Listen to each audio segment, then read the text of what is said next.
Good evening बच्चों। तो हम लोग लास्ट क्लास में सर्कुलर मोशन कर रहे थे और उससे रिलेटेड न्यूमेरिकल प्रॉब्लम्स तरह तरह का डिस्कस कर रहे थे।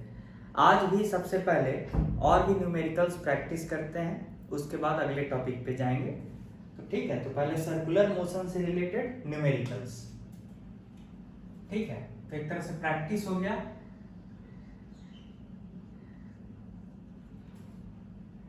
तो लेट अस से एक क्वेश्चन लेते हैं।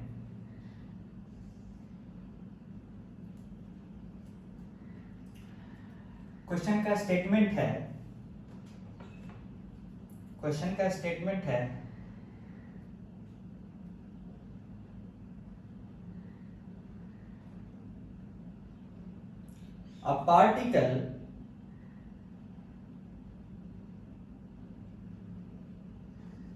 a particle moves along a circle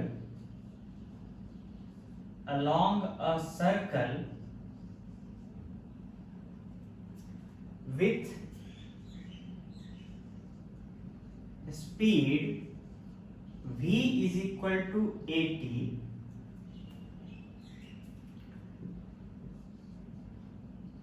Find the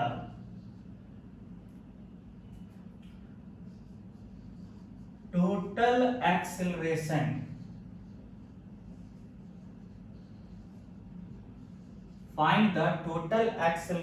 of the particle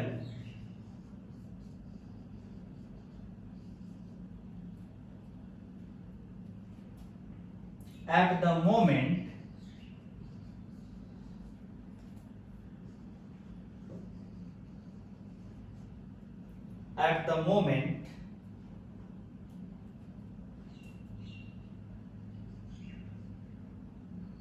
it has covered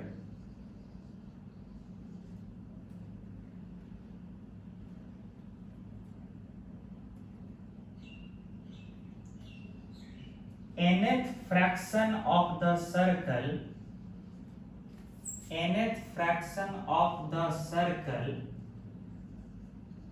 after beginning of the motion.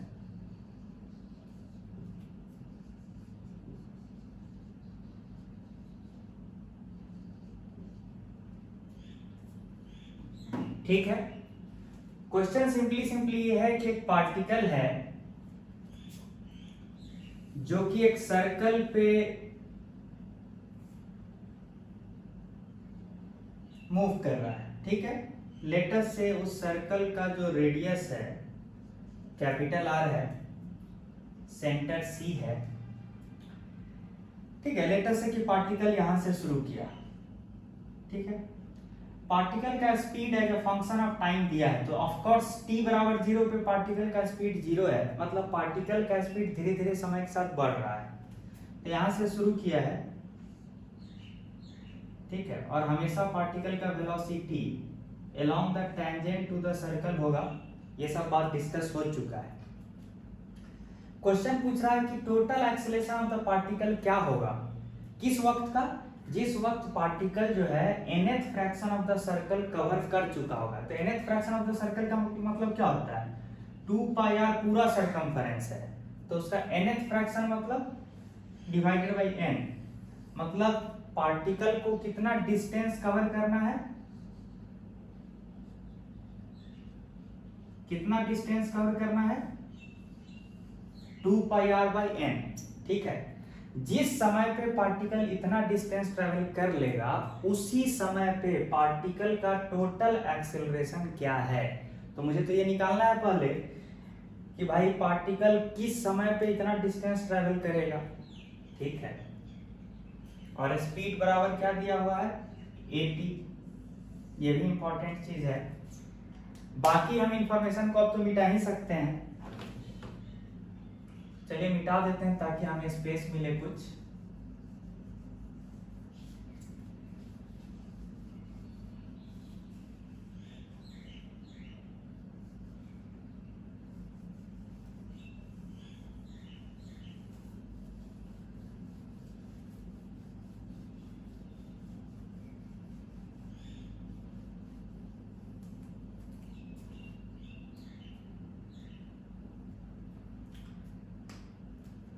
देखिए अगर आप गौर से देखिए स्पीड बराबर 80 है, तो अगर आप सर्कल को ऐसे खोल दीजिए, सर्कल को खोल दीजिए, इमेजिन कीजिए कि सर्कल सर्कल नहीं है, इसको खोल दीजिए, तो पार्टिकल मान लीजिए P है और ऐसे ऐसे चल रहा, मान लीजिए कि यहाँ पार्टिकल है और ये ऐसा लग रहा होगा, इमेजिन कीजिए कि इस लाइन के अलॉन्ग पार्टिकल चल रहा है विथ स्पीड बराबर 80। अंतर बस इतना है इस सिचुएशन में कि यहाँ पे वही चीज वो इस कर्व पाथ पे ट्रैवल कर रहा है। इसी को हम इमेजिन किए कैसे ओपन कर देंगे ट्रैक को, सर्कुलर ट्रैक को, तो क्या सिचुएशन है वो दिखाएं। ठीक है, तो आप बताइए कि हमको कितना डिस्टेंस ट्रैवल करवाना था, 2πr/n। अच्छा, और देखिए यहाँ स्पीड बराबर 80 है, मतलब ये क्लियर है, हमको तो पता है कि rate of change of speed जो होता है वो टेंजेंशियल एक्सेलरेशन होता है। तो rate of change of speed with respect to time क्या है, a। मतलब कि जो पार्टिकल का जो एक्चुअल में अलोंग द टेंजेंट जो एक्सेलरेशन है, यानी टेंजेंशियल एक्सेलरेशन, वो किसके बराबर है, a के बराबर। और टेंजेंशियल एक्सेलरेशन की मदद से ही ना अलोंग द सर्कल वो डिस्टेंस ट्रैवल कर रहा है। ठीक है, और जो नॉर्मल एक्सेलरेशन होता है वो तो पार्टिकल के वेलोसिटी का क्या चेंज करवाता है, normal acceleration oblique centripetal acceleration जो होता है वो पार्टिकल के वेलोसिटी का डायरेक्शन चेंज करवाता है। ठीक है, तो शॉर्ट में कहा जाए कि डिस्टेंस ट्रैवल कराने के लिए, डिस्टेंस कवर कराने के लिए कौन सा एक्सेलरेशन रिस्पॉन्सिबल है, टेंजेंशियल। और एक और आसान काम की एक चीज क्या पता चल रहा है कि स्पीड बराबर 80 है। ये उस टाइप का फॉर्मेट नहीं है कि v बराबर जो हम u प्लस 80 पढ़ते थे, याद कीजिए तो स्ट्रेट लाइन में v बराबर u प्लस 80, उसी फॉर्मेट का है ना। ऐसा लग रहा है कि पार्टिकल अभी रेस्ट से शुरू किया है और एक्सेलरेशन a है। ठीक है, यानी कि एक ऐसा मोशन की तरह ये लग रहा है कि यूनिफॉर्मली एक्सेलरेटेड हो जैसे। ठीक है, v बराबर 80 पार्टिकल का स्पीड है अलोंग द सर्कल, तो ऐसा लग रहा है कि सर्कल को खोल दिए तो ऐसा लग रहा है कि एक स्ट्रेट लाइन पे मान लो पार्टिकल मूव कर रहा हो with a constant acceleration a and initial speed 0, क्योंकि इस चीज को इससे रिलेट किए तो ऐसा फील हो रहा है। तब तो सीधे सीधे कहिए ना कि तब तो हम डिस्टेंस के लिए हम सीधे लिख सकते हैं ut plus half at²। Initial velocity क्या है, 0, तो सीधे बोलिए डिस्टेंस। एक्चुअल में ये एक्सप्रेशन होता है डिस्प्लेसमेंट के लिए, लेकिन हम डिस्टेंस के लिए भी यूज कर सकते हैं क्योंकि पार्टिकल हमेशा कभी भी डायरेक्शन चेंज नहीं करेगा। देखिए ना, ऐसे ये चीज करिए तो हमेशा डिस्टेंस तो बढ़ता ही ना जाएगा। अगर डिस्टेंस के सेंस में देखिए तो ये हमेशा इधर ही जाता रहेगा। ठीक है, तो डिस्टेंस बराबर half into a into t²। हमको कितना डिस्टेंस ट्रेवल करवाना है, हमको कितना डिस्टेंस ट्रेवल करवाना है, 2πr/n।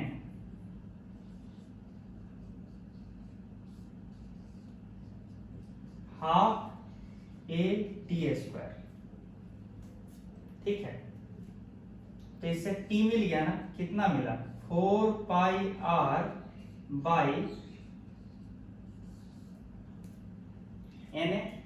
का रूट, ये टाइम मिला। मतलब आप सारे सिचुएशन को लीनियर मोशन में कन्वर्ट कर दिए। अच्छा, ये चीज नहीं भी एज्यूम किए होते, ये चीज नहीं भी एज्यूम किए होते तो भी स्पीड बराबर 80 दिया है। मान लीजिए आप ये नहीं एज्यूम किए होते कि ये इस सर्कुलर ट्रैक को खोल दिए, इमेजिन कर रहे हैं स्ट्रेट लाइन पे जा रहा है, ये सब इमेजिन नहीं भी किए होते तो काम चल जाता है। स्पीड बराबर 80, स्पीड क्या होता है, rate at which distance is covered, ds छोटा डिस्टेंस बाय छोटा टाइम 80।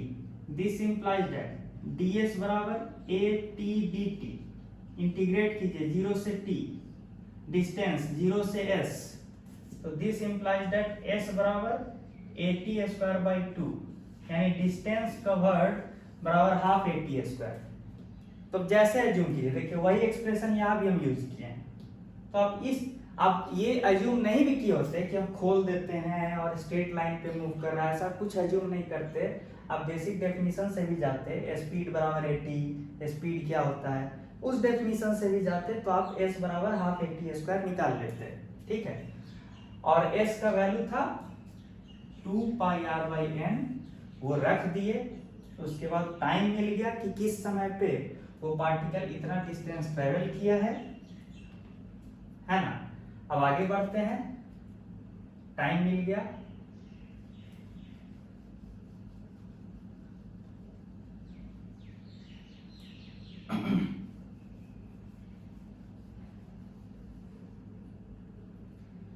टाइम क्या मिला 4πr/na का रूट।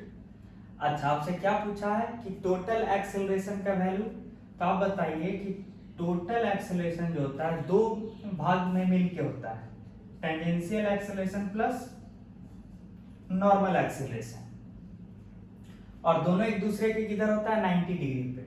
तो आप ही बताइए, टेंजेंशियल एक्सेलरेशन तो ऑलवेज कांस्टेंट है, क्यों? क्योंकि rate of change of speed यहां से दिख रहा है कि a है। What is tangential acceleration? Rate of change of speed यानी a, ठीक है। तो टेंजेंट के अलोंग एक्सेलरेशन a है, यही हुआ। और एक होगा आपका centripetal acceleration directed towards centre, या फिर इसी को आप नॉर्मल एक्सेलरेशन भी बोलते हैं। ये कितना होगा?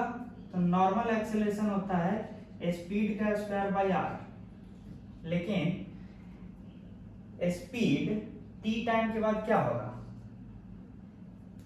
80, तो 80 का स्क्वायर बाय r, लेकिन हमको टाइम पता है, ये कितना आ गया a² t² कितना हो जाएगा 4πr/na, ये a² t² बाय r, तो ये क्या बचेगा नॉर्मल एक्सेलरेशन बराबर 4πa/n, यानी जो नॉर्मल एक्सेलरेशन है ये कितना है 4πa/n, और टेंजेंशियल एक्सेलरेशन a है। तो रिजल्टेंट एक्सेलरेशन क्या होगा? रिजल्टेंट क्या होगा √a टेंजेंशियल का स्क्वायर प्लस a नॉर्मल का स्क्वायर, ठीक है। ये होगा कि नहीं? क्योंकि टेंजेंशियल एक्सेलरेशन और नॉर्मल एक्सेलरेशन एक दूसरे के 90 डिग्री पे है, तो रिजल्टेंट वेक्टर का मैग्नीट्यूड यही होगा। तो अब आपका आंसर जो है, कि this implies that total acceleration का मैग्नीट्यूड बराबर √a tangential square plus a normal square, तो कितना होगा? आंसर कितना होगा? ये रहा a टेंजेंशियल a का स्क्वायर प्लस नॉर्मल एक्सेलरेशन यहाँ रहा 16π² a² है ना। आपका आंसर क्या हो जाएगा? a कॉमन ले लीजिए, √1 प्लस 16π²/n², यही आंसर हो गया, यही आंसर है, ठीक है। आंसर क्या हुआ? टोटल एक्सेलरेशन हो गया a √1 प्लस 16π²/n², ये हो गया आंसर।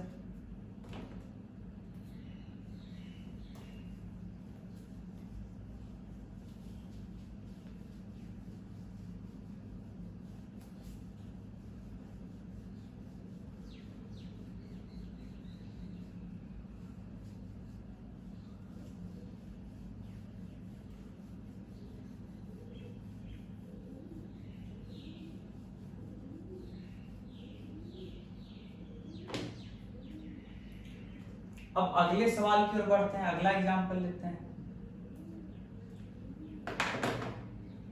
अगला सवाल क्या है वो लिया जाए। अगला सवाल है ए particle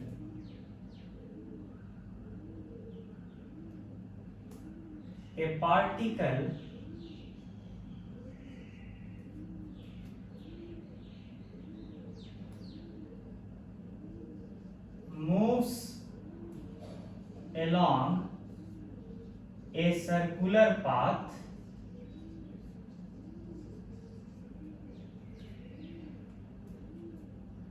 of radius capital R, ठीक है, its velocity depends on distance covered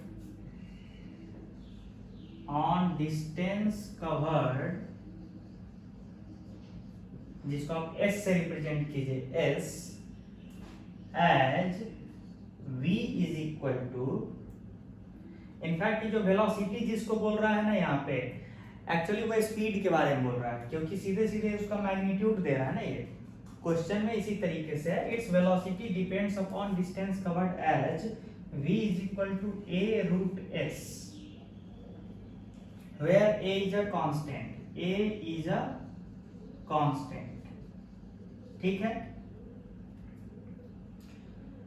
find the angle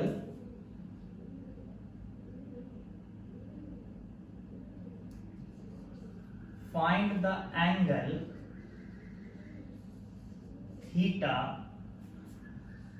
between the velocity vector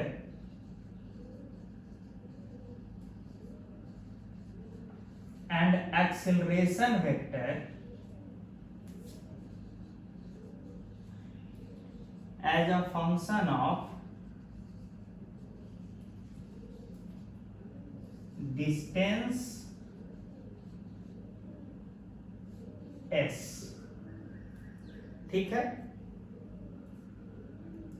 ये क्वेश्चन है। तो क्वेश्चन क्या है सीधे सीधे मायने में कि एक पार्टिकल है जो एक सर्कुलर सा पाथ पे मूव कर रहा है मान लीजिए, और उसका जो एक्चुअल में यहाँ वेलोसिटी वर्ड यूज किया है, लेकिन जिस सेंस में यूज किया है वो पक्का स्पीड ही है। तो पार्टिकल का जो स्पीड है वो इस रिलेशन से दिया जा रहा है, मतलब पार्टिकल जितना डिस्टेंस कवर कर चुका होगा उसका स्क्वायर रूट इनटू एक नंबर a है वो कर लीजिएगा तो स्पीड मिलेगा। यानी एकदम इनिशियल शुरुआत में पार्टिकल का स्पीड क्या होगा, क्योंकि शुरू तो डिस्टेंस जीरो है ना, शुरुआत में जब चला ही है पार्टिकल उस समय डिस्टेंस कवर्ड क्या होगा, जीरो। तो इनिशियल स्पीड जीरो है, धीरे धीरे डिस्टेंस जैसे जैसे बढ़ेगा स्पीड बढ़ता जाएगा। ये सिचुएशन है। रेडियस भी दिया है पार्टिकल का, तो रेडियस बना लीजिए, रेडियस भी दिया है सर्कुलर पाथ का, ठीक है, ये बना लिए। अच्छा, अब पूछा क्या है कि जब वो डिस्टेंस s कवर कर चुका होगा, मान लीजिए यहाँ पे पार्टिकल डिस्टेंस s कवर कर चुका है, यहाँ पे इस तरह से मूव करते हुए यहाँ पे डिस्टेंस s कवर कर चुका है, तो मान लीजिए यहाँ पे पार्टिकल का वेलोसिटी तो ऑलवेज इधर ही होगा, टेंजेंशियल डायरेक्शन में। अच्छा, तो एंगल पूछ रहा है between velocity vector and total acceleration vector. तो टोटल एक्सेलरेशन क्या होता है, आप ही बताइए, टोटल एक्सेलरेशन क्या होता है। जिधर वेलोसिटी होता है उसी डायरेक्शन में एक एक्सेलरेशन होता है जिसको टेंजेंशियल एक्सेलरेशन कहते हैं, और 90 डिग्री पे एक नॉर्मल एक्सेलरेशन होता है जिसको सेंट्रीपिटल एक्सेलरेशन भी बोलते हैं, ठीक है। तो ये सिचुएशन है, तो टोटल एक्सेलरेशन क्या हो जाएगा, टोटल एक्सेलरेशन कुछ ऐसे होगा, ऐसे है ना भाई, वेक्टर लॉ से ये पैरेललोग्राम लॉ से करेंगे ना, parallelogram law of vector addition, तो ये हो जाएगा टोटल एक्सेलरेशन, टोटल। तो टोटल एक्सेलरेशन वेक्टर और वेलोसिटी वेक्टर के बीच जो एंगल है वही मांगा जा रहा है। तो वेलोसिटी वेक्टर तो उधर ही है जिधर टेंजेंशियल एक्सेलरेशन है, तो आप शॉर्ट में ये भी तो बोल सकते हैं कि टेंजेंशियल एक्सेलरेशन के साथ कितना एंगल बना रहा है टोटल एक्सेलरेशन। ये एक लमसम सा व्यू दिया आपको। अब सॉल्व कैसे करें, सॉल्व करने के लिए आपको तो टोटल एक्सेलरेशन चाहिए, टोटल एक्सेलरेशन का मैग्नीट्यूड चाहिए। अच्छा, स्पीड बराबर a रूट s दिया है। अब ये सिचुएशन को, इस क्वेश्चन को तो मिटा ही सकते हैं।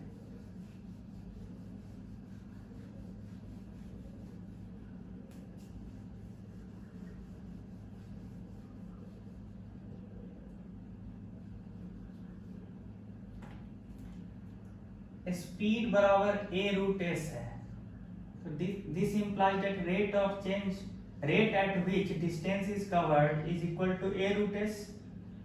This implies that ds by like terms को एक तरफ लाइए, रूट s बराबर a इंटू डी टी, और 0 से t और डिस्टेंस कवर्ड भी 0 से s, तो इसका इंटीग्रेशन क्या होता है 1 बाई रूट एस का, ध्यान दीजिए तो 1 बाई रूट एस का क्या होगा s की पावर माइनस हाफ का ही ना इंटीग्रेशन चाहिए एक्चुअल में, क्या होता है बताइए तो, ये वैल्यू क्या होता है, ये होता है s की power minus half plus 1 by minus half plus 1, यानी कितना आएगा निकल के 2 रूट s, 0 से s, ये क्या हो जाएगा 80.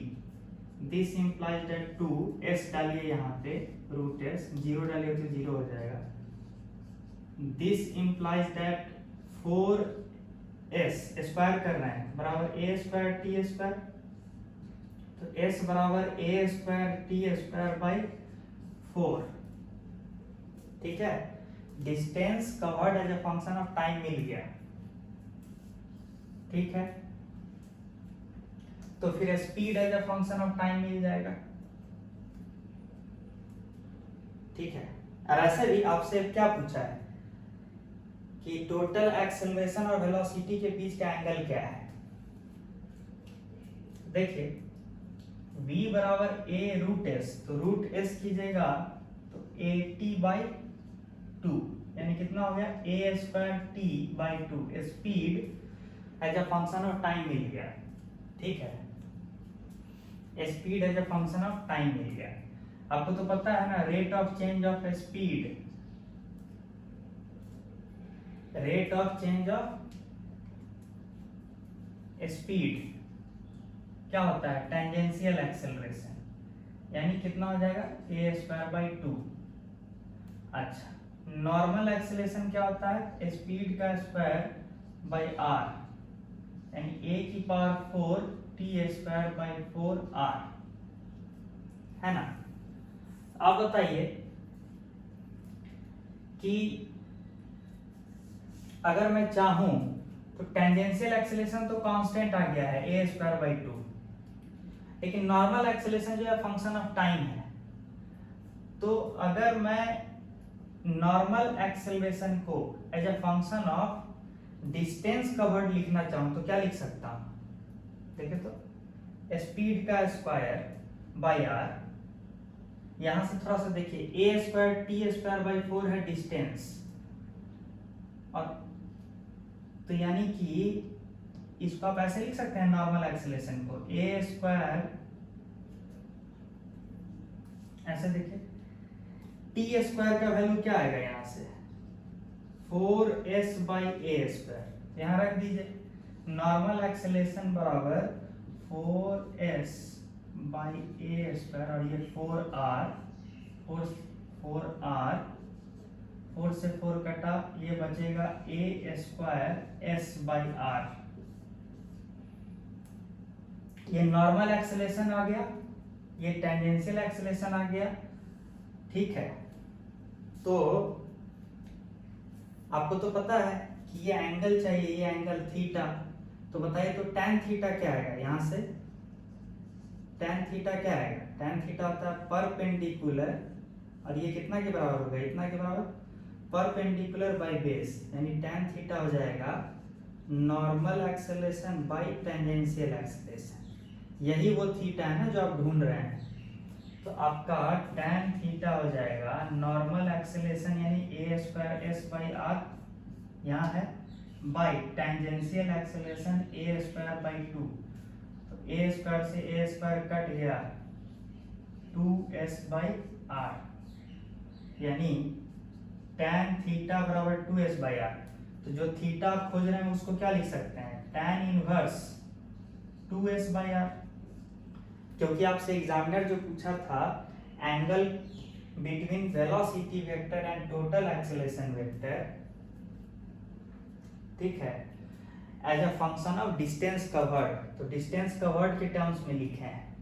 देखिए अगर बोला होता है examiner as a function of time, तो s के बदले ना ये वाला एक्सप्रेशन लिख देते, s के बदले ये वाला a² t²/4, तो as a function of time मिल जाता। तो जैसा मर्जी आप कर सकते हैं, क्योंकि आप सब कुछ निकाल दिए। Distance covered as a function of time, speed as a function of time, tangential acceleration जो कि कांस्टेंट है, normal acceleration as a function of time भी निकाल दिए, normal acceleration as a function of distance covered भी निकाल दिए। तो मतलब एग्जामिनर आपसे जो भी मांगा होता आप सब कुछ बता सकते थे, और हमने इंडायरेक्टली सब कुछ बताया है यहाँ पे। ठीक है, थोड़ा सा पानी पिया जाए।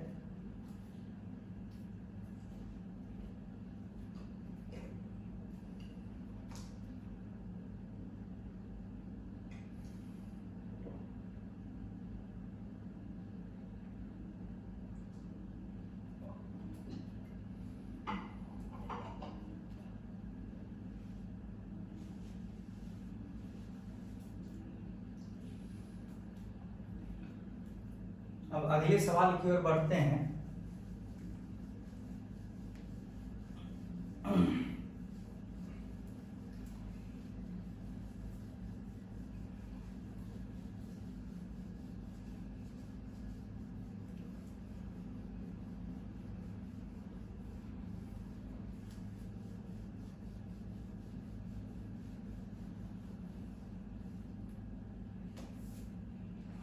देखिए अगला सवाल क्या है। अगला सवाल कह रहा है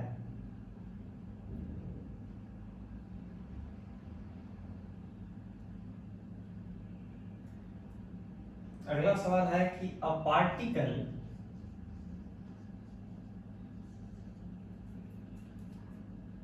moves with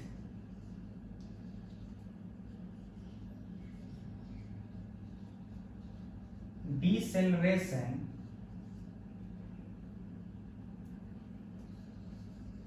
along a circle of radius r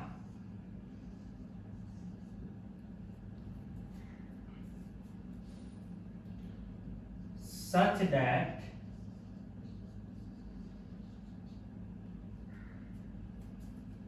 at any moment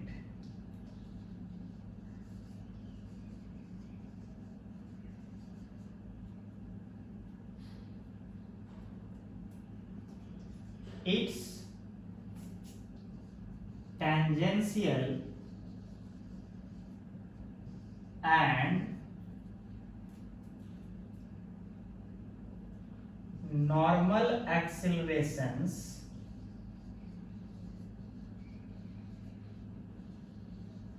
are equal in magnitude।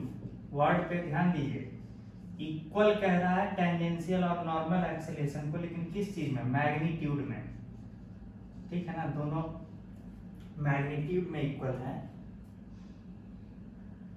Eight t equal to 0 यानी इनिशियल मोमेंट पे वेलोसिटी दैट एक्चुअल में वो बोलना चाह रहा है speed. At t equal to 0 speed is equal to v0। याद रखिएगा, बहुत जगह एग्जामिनर बोलना चाहेगा स्पीड, लेकिन लिख देता है वेलोसिटी। तो वेलोसिटी बराबर अगर कुछ स्केलर नंबर दे रहा है तो तुरंत समझिए कि वो स्पीड ही बोल रहा है, बराबर v0। क्वेश्चन है, बहुत सारा क्वेश्चन है। पहला क्वेश्चन है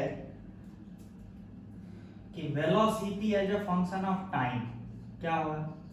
दूसरा क्वेश्चन है, वेलोसिटी यहाँ पे किस सेंस में है? स्पीड के सेंस में। दूसरा है speed as a function of distance covered. तीसरा क्वेश्चन है कि total acceleration of the particle as a function of velocity। और चौथा है total acceleration of the particle as a function of distance covered। ठीक है, ये 4 क्वेश्चन है जो आपको सॉल्व करना है। एक एक करके सॉल्व करते हैं। ठीक है, कहानी ये है कि ध्यान दीजिए कि पार्टिकल जो है डिसेलरेशन के साथ मूव कर रहा है। डिसेलरेशन मतलब समय के साथ उस पार्टिकल का स्पीड घट रहा है, ठीक है। दूसरा चीज कह रहा है कि टेंजेंशियल और नॉर्मल एक्सेलरेशन का मैग्नीट्यूड सेम है हमेशा और इनिशियल स्पीड v नॉट है, ठीक है। तो जो क्वेश्चन मांगा है, जो क्वेश्चन का जवाब मांगा है वो ये है, speed as a function of time, speed as a function of distance covered, total acceleration as a function of velocity speed and total acceleration as a function of distance covered. ये 4 चीज मांगा है, बाकी चीज को अब हम मिटा सकते हैं, ठीक है।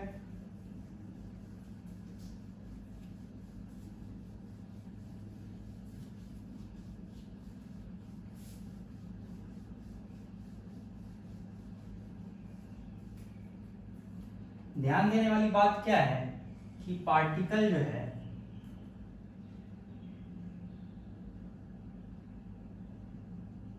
इनिशियली v नॉट स्पीड से शुरू किया है, ये सेंटर रहा, ये रेडियस r है।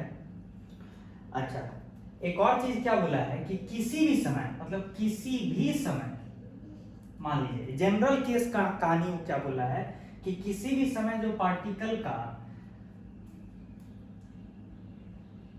नॉर्मल एक्सेलरेशन होगा, यानी कितना, स्पीड का स्क्वायर बाई r, इसको नॉर्मल एक्सेलरेशन बोलिएगा, सेंट्रीपिटल एक्सेलरेशन, और टेंजेंशियल एक्सेलरेशन को at बोलिए, ठीक है।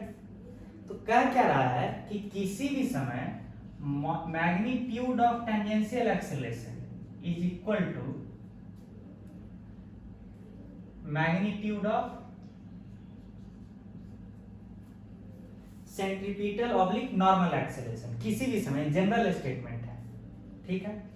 और ये कहने वाली बात नहीं है कि ये जो स्पीड v है वो समय के साथ घटना चाहिए, क्योंकि पार्टिकल के बारे में ये कहानी दिया है, ये इंफॉर्मेशन दिया है कि पार्टिकल का स्पीड जो है घट रहा है। कैसे? डिसेलरेशन वर्ड यूज किया था क्वेश्चन में। तो अब बताइए कि टेंजेंशियल एक्सेलरेशन का मैग्नीट्यूड को क्या कहते हैं? Rate of change of speed, rate of change of speed with respect to time, ठीक है। लेकिन हमको तो पता है ना कि ये क्वांटिटी क्या है, ऐसे लिखिए, ऐसे, ये इक्वल टू ये, ठीक है।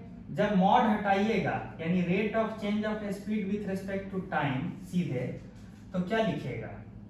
स्पीड का स्क्वायर बाई आर लिखिएगा? नहीं, क्योंकि आपको इंफॉर्मेशन दिया है कि rate of change of speed with respect to time एक निगेटिव क्वांटिटी होना चाहिए, क्योंकि पार्टिकल डिसेलरेट कर रहा है। अगर पार्टिकल डिसेलरेट कर रहा है अगर, तो स्पीड जो है, स्पीड भी घट रहा होगा समय के साथ, और अगर घट रहा है तो dv बाई dt नेगेटिव है, तो dv बाई dt खुद में नेगेटिव है। तो अगर आप dv बाई dt बराबर v स्क्वायर बाई आर कर दीजिएगा ना, लिख दीजिएगा ना, तो आप एक गलती कर दिए। राइट हैंड साइड में पॉजिटिव क्वांटिटी है, पॉजिटिव नंबर है ना, और लेफ्ट हैंड साइड में एक्चुअल में नेगेटिव नंबर है। तो इक्वलिटी होल्ड कराने के लिए एक्चुअल में दोनों तरफ पॉजिटिव है ना, होना चाहिए, क्योंकि मैग्नीट्यूड के बारे में चर्चा किया था कि बराबर होना चाहिए। तो इसका मैग्नीट्यूड के लिए क्या कीजिएगा? एक और माइनस लगा दीजिए।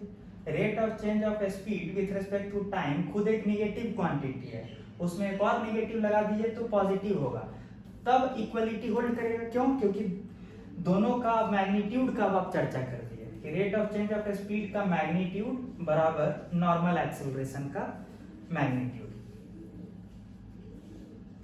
अच्छा, ये दिया है। लाइक टर्म्स को एक तरफ कीजिए, तो dv बाई वी स्क्वायर बराबर minus dt by r, by v square को नीचे ले आए। अब इंटीग्रेट करेंगे 0 से t बराबर 0 पे स्पीड क्या था? v नॉट, किसी भी जनरल टाइम t पे v होगा। अब आप ही बताइए 1 बाई वी स्क्वायर का इंटीग्रेशन क्या होता है? मतलब v की पावर माइनस 2 dv, इसका इंटीग्रेशन क्या होता है? तो v की power minus 2 plus 1 by minus 2 plus 1 यानी माइनस 1 बाई वी। तो माइनस 1 बाई वी अगर इंटीग्रेशन होता है तो यहां लिखते हैं minus 1 by we we not से वी तक बराबर माइनस टी बाई आर। ठीक है, माइनस माइनस गया तो क्या आएगा बताइए? 1/v, v रखिए ना, 1/v माइनस ये वी नॉट रखिए, 1/v नॉट बराबर टी बाई आर, यानी 1/v बराबर 1/v nought plus t by r, यानी कितना हो गया r plus v not t by r v nought, ये हो गया 1/v, तो v कितना हो जाएगा r v not by r plus v not t, यानी speed as a function of time आप निकाल के रख दिए। एक चीज हो गया। अब आगे बढ़ें, आगे भी बढ़ा जाए।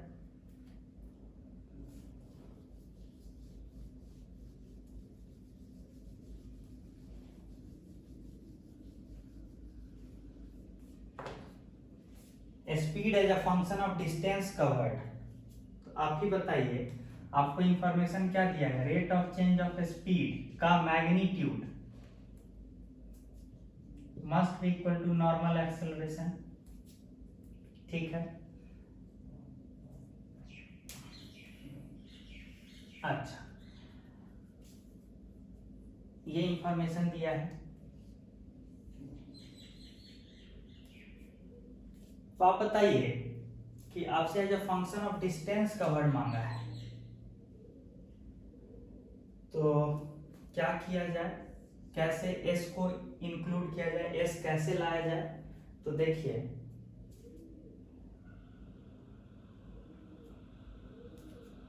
यहां देखिए, स्पीड बराबर r v not by r plus v not t है। ठीक है, तो स्पीड होता क्या है? Rate at which distance is being covered ds by dt।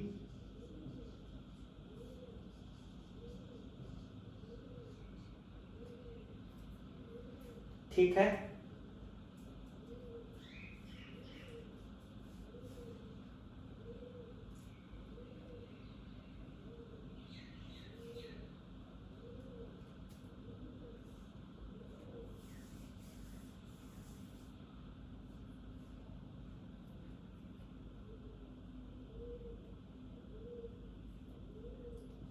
this implies that ds बराबर r v naught dt by r plus v naught t,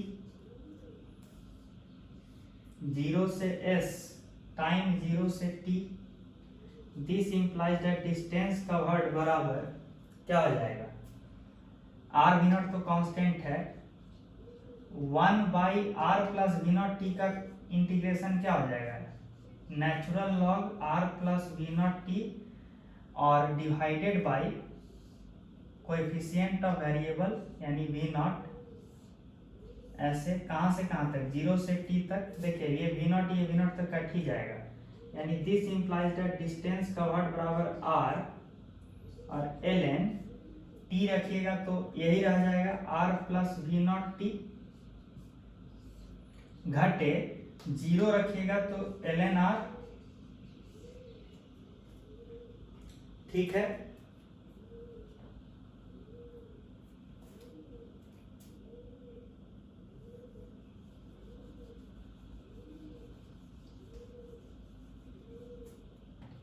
ध्यान दीजिए कि डिस्टेंस कवर्ड बराबर आया है r, लॉग का प्रॉपर्टी अब यूज किए तो ln r plus v not t by are.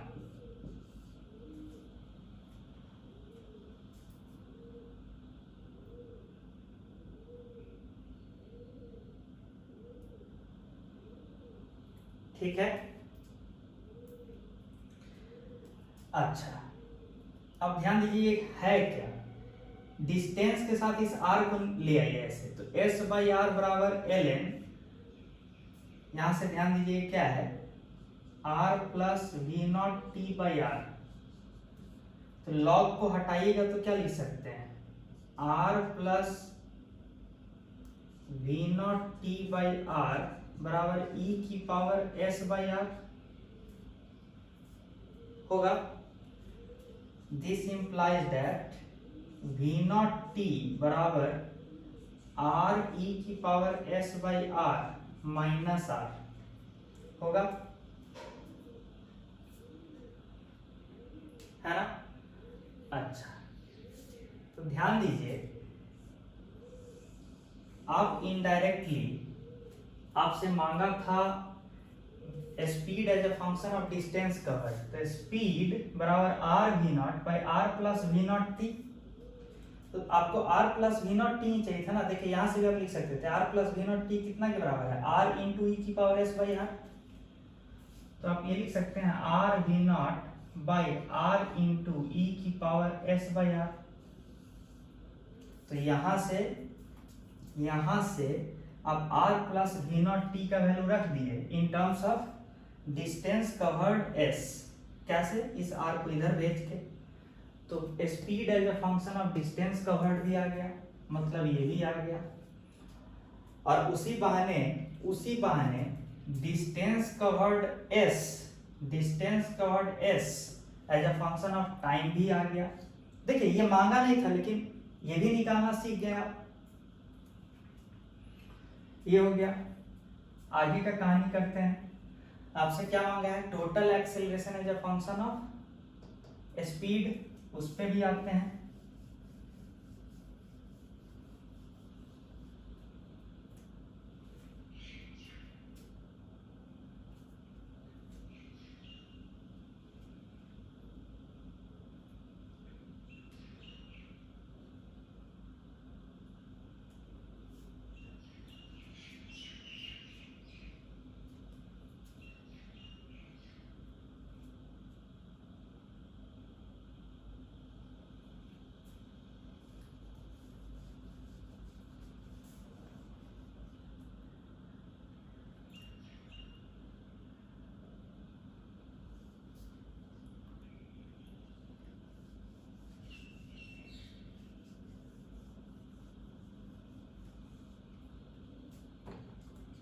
अब ध्यान दीजिए,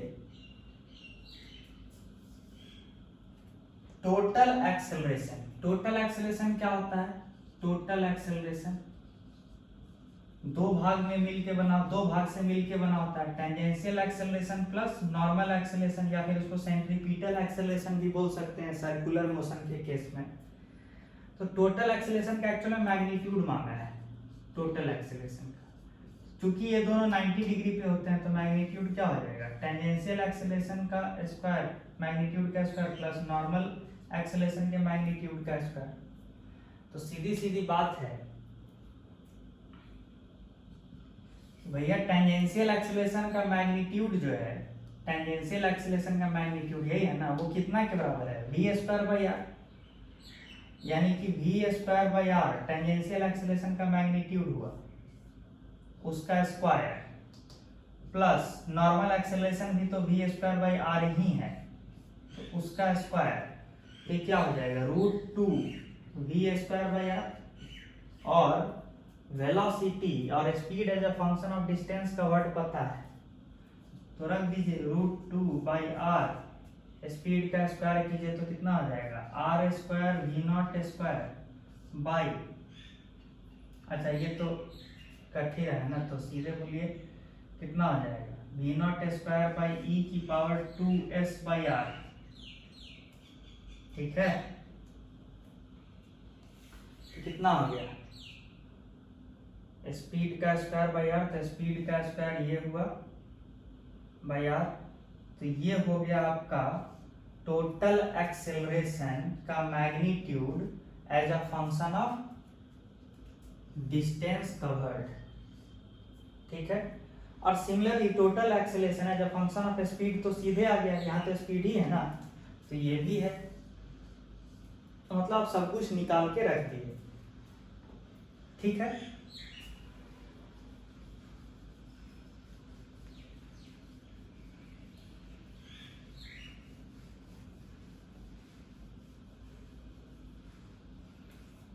अब अगले सवाल की ओर बढ़ते हैं।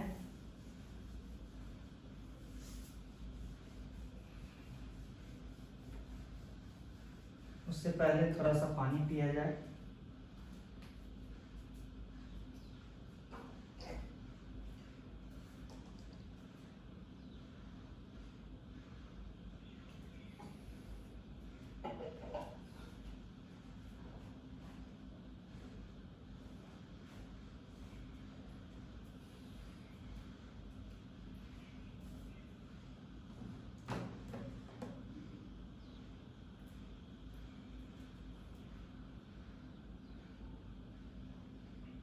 अगला सवाल है आपका,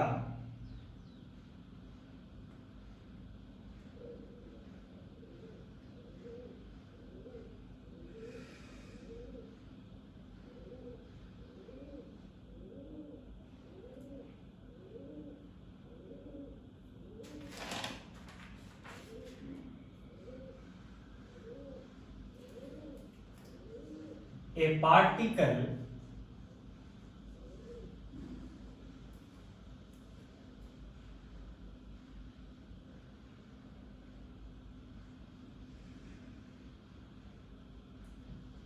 starts moving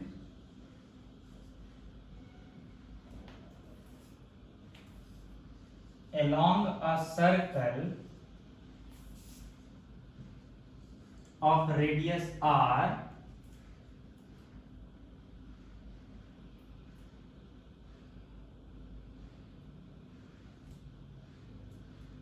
such that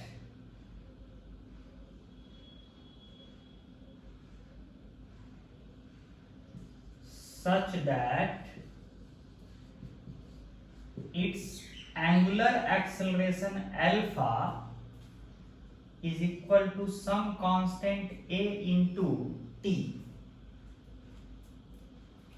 where a is positive. ठीक है, where a is positive. मतलब शॉर्ट में क्या कर रहा है, पार्टिकल रेस्ट से शुरू किया एक सर्कल पे मूव करना, और उसका एंगुलर एक्सेलरेशन अल्फा यानी rate of change of angular velocity alpha a into T है, यानी टाइम पे डिपेंडेंट है। ये गिवन है।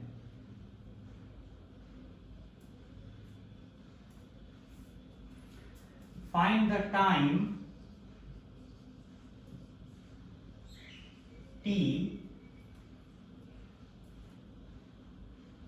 after which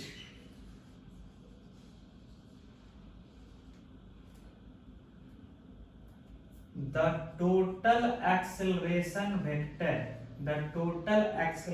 vector makes an angle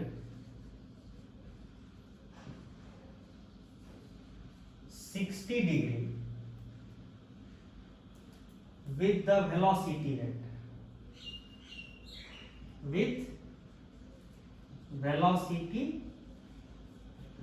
vector, ठीक है, ये क्वेश्चन है। मतलब कि मोशन शुरू होने के कितने देर बाद जो पार्टिकल है उसका वेलोसिटी वेक्टर और उसका टोटल एक्सेलरेशन वेक्टर के बीच एंगल 60 डिग्री है, कितने देर के बाद, मोशन शुरू होने के कितने देर के बाद। और एंगुलर एक्सेलरेशन टाइम पे इस तरह से डिपेंडेंट है। ठीक है, ए जो है पॉजिटिव कांस्टेंट है। चलिए, तो इस इंफॉर्मेशन को मिटा ही सकते, सब कुछ पता चल ही गया।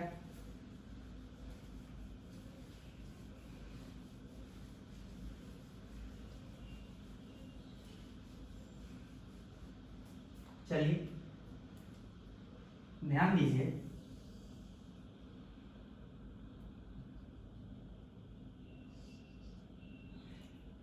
आपको पता है ना कि angular acceleration alpha multiplied by radius क्या देता है, टेंजेंशियल एक्सेलरेशन। कैसे, याद कीजिए, स्पीड बराबर ओमेगा इंटू आर होता है सर्कल में, तो rate of change of speed क्या होता है, आर तो कांस्टेंट रहेगा, D omega by d T, D omega by d T को ही अल्फा बोलते हैं, तो आर इंटू अल्फा, यानी कि टेंजेंशियल एक्सेलरेशन जो है rate of change of speed है वो कितना के बराबर है, आर अल्फा, यानी अल्फा आर टेंजेंशियल एक्सेलरेशन देता है। तो इस हिसाब से तो अल्फा तो 80 था, तो ए आर टी बराबर टेंजेंशियल एक्सेलरेशन। ये समझ में आया? अच्छा, इसका मतलब क्या हुआ? इस चीज को मिटा सकते हैं। इसका मतलब क्या हुआ? टेंजेंशियल एक्सेलरेशन क्या होता है? Rate of change of speed, वो है ए r T. This implies that dv बराबर a r T D T.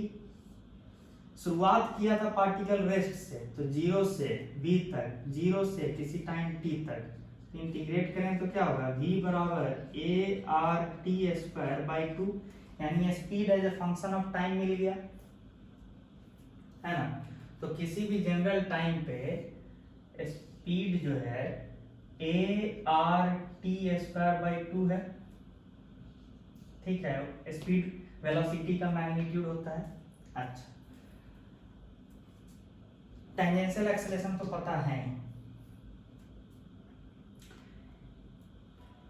हालांकि आपसे स्पीड नहीं मांगा है, लेकिन हम स्पीड निकाल के सिखा दिए कि स्पीड निकालने भी कहता तो कैसे निकाला जाता, ठीक है? याद रखिएगा।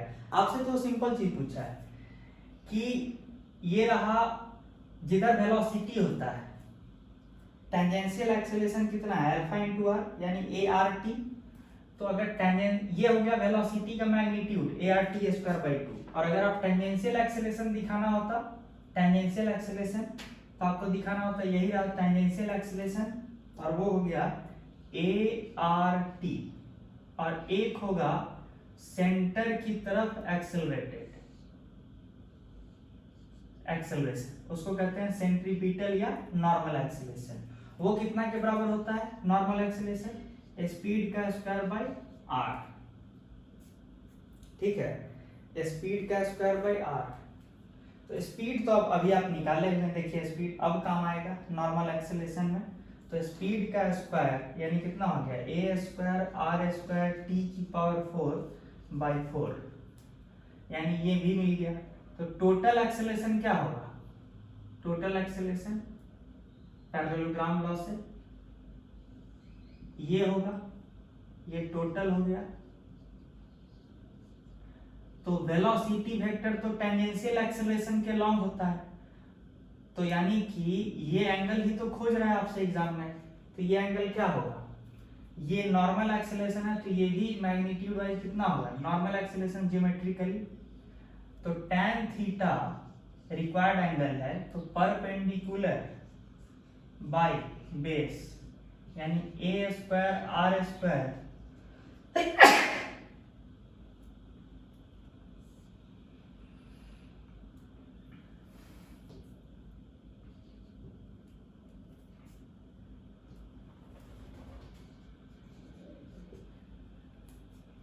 ए स्क्वायर आर स्क्वायर टी की पावर 4 बाई 4, ये हो गया नॉर्मल एक्सेलरेशन, ठीक है?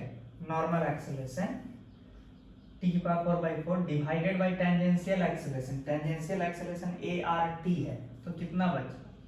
ए आर टी क्यूब बाई 4, ये tan थीटा हो गया।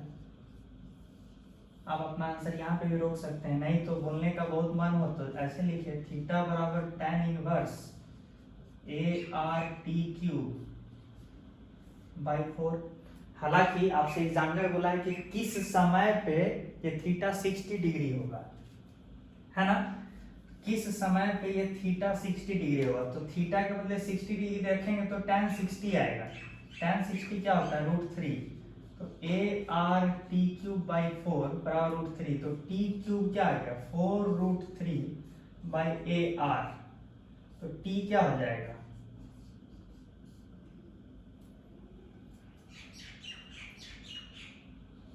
4√3 बाई ए आर की पावर 1/3, ठीक है? तो ये आपका सॉल्यूशन हुआ।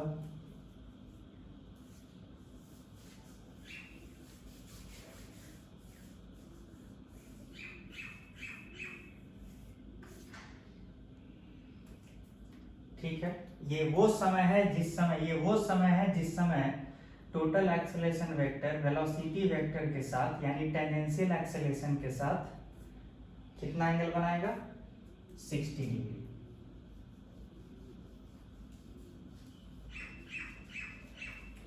अगले सवाल की ओर बढ़ते हैं।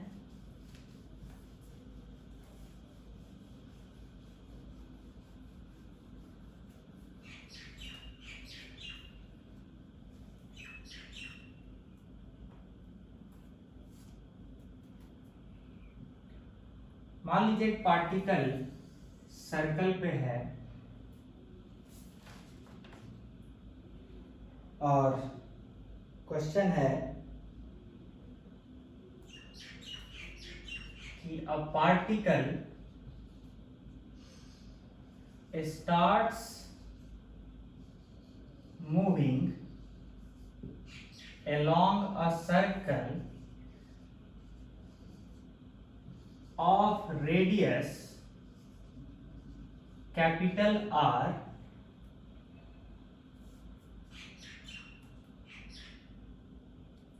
with angular acceleration alpha is equal to alpha naught cos theta, where theta is equal to angle rotated। कितना एंगल घुमा है। मान लीजिए पार्टिकल यहां से शुरू किया है, पार्टिकल तो यहां से एंगल कवर करना शुरू करेगा। मान लीजिए घूमते घूमते यहां आया है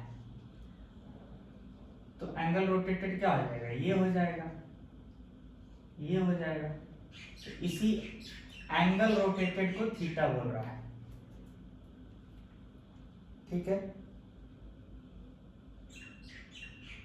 तो पूछ रहा है कि एंगुलर वेलोसिटी, जिसको आप लोग सिंबॉलिकली किससे दिखाते हैं, ओमेगा, उसका पूछ रहा है value as a function of angle covered और थीटा। शॉर्ट में कह रहा है find the angular velocity of the particle as a function of angle covered theta. ठीक है, यही क्वेश्चन है। तो आपको तो पता है ना कि अल्फा जो होता है rate of change of angular velocity with respect to time होता है। यानी ये चीज दिया है इस तरह से, तो अल्फा के बदले rate of change of angular velocity with respect to time लिख सकते हैं ऐसे। लेकिन एक तरफ टाइम है वेरिएबल, एक तरफ है वेरिएबल एंगल कवर्ड। तो आप एक चीज और सीखे हैं ना कि क्या मैं ऐसे लिख सकता हूं d omega by d theta into d theta by d t बराबर alpha naught cos theta. This implies that, अब देखिए d theta by d t क्या होता है, एंगुलर वेलोसिटी। तो angular velocity into d omega by d theta बराबर alpha naught cos theta. This implies that omega d omega बराबर cos theta d theta. अब तो इंटीग्रेट किया जा सकता है, शुरुआत किया था पार्टिकल रेस्ट से, तो एंगुलर वेलोसिटी शुरू में क्या होगा, जीरो। और किसी भी, और उस समय थीटा का एंगल कवर्ड क्या था, जीरो। भाई शुरुआत जब करेगा तो एंगल कवर्ड क्या होगा, जीरो। जीरो से किसी वैल्यू थीटा तक, तब इंटीग्रेट कीजिए तो क्या आएगा, ओमेगा डी ओमेगा का इंटीग्रेशन क्या होगा, ओमेगा स्क्वायर बाई 2। कहां से कहां तक, जीरो से ओमेगा तक, बराबर अल्फा नॉट तो कांस्टेंट है, cos थीटा का इंटीग्रेशन क्या होता है, sin थीटा, जीरो से थीटा तक। तो ये वैल्यू क्या आएगा, अल्फा नॉट sin थीटा, और इधर क्या हो गया, ओमेगा स्क्वायर बाई 2। इसका मतलब ओमेगा का वैल्यू हो जाएगा under root 2 alpha naught sin theta. यानी angular velocity as a function of angle covered ये आ गया।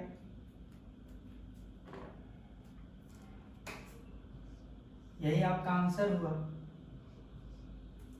है ना।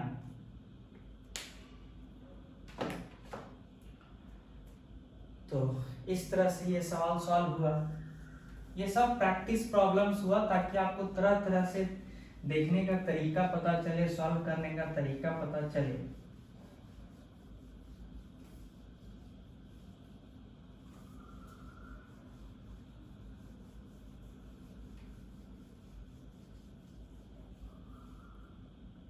अब अगले सवाल की ओर बढ़ते हैं।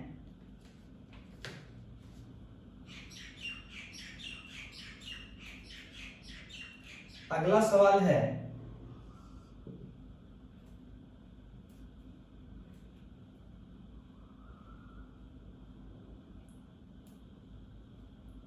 a particle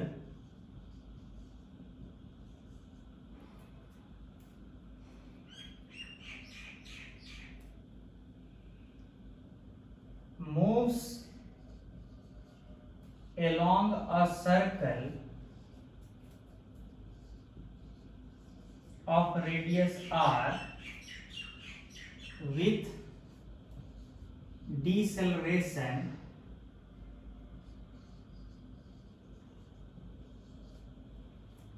ठीक है, deceleration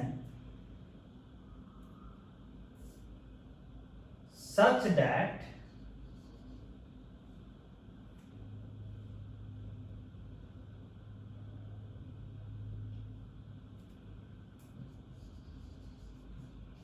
angular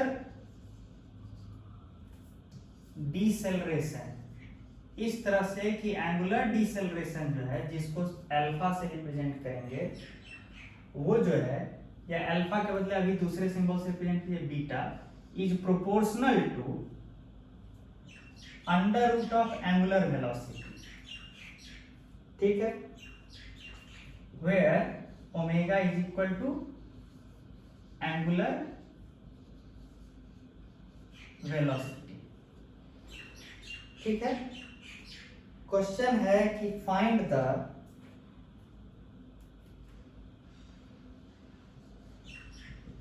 दो पार्ट है, टोटल टाइम ऑफ रोटेशन, कितना देर तक पार्टिकल सर्कल पे मूव किया, find the total time of motion या सर्कुलर मोशन, कितने देर तक पार्टिकल सर्कुलर मोशन किया, और दूसरा average value of angular velocity for the entire motion, for the entire या कंप्लीट मोशन, पूरे मोशन के दौरान एवरेज एंगुलर वेलोसिटी क्या है, ये दो चीज मांगा जा रहा है, ठीक है। और इनिशियल जो एंगुलर वेलोसिटी है, इनिशियल एंगुलर वेलोसिटी यानी एंगल कवर करने का रेट इनिशियल, वो है ओमेगा नॉट, ये दिया हुआ है, ठीक है। तो चलिए सॉल्व करते हैं। दो चीज मांगा है, average angular velocity complete motion के लिए और दूसरा टोटल टाइम ऑफ मोशन, और शुरुआत किया particle omega naught angular velocity से,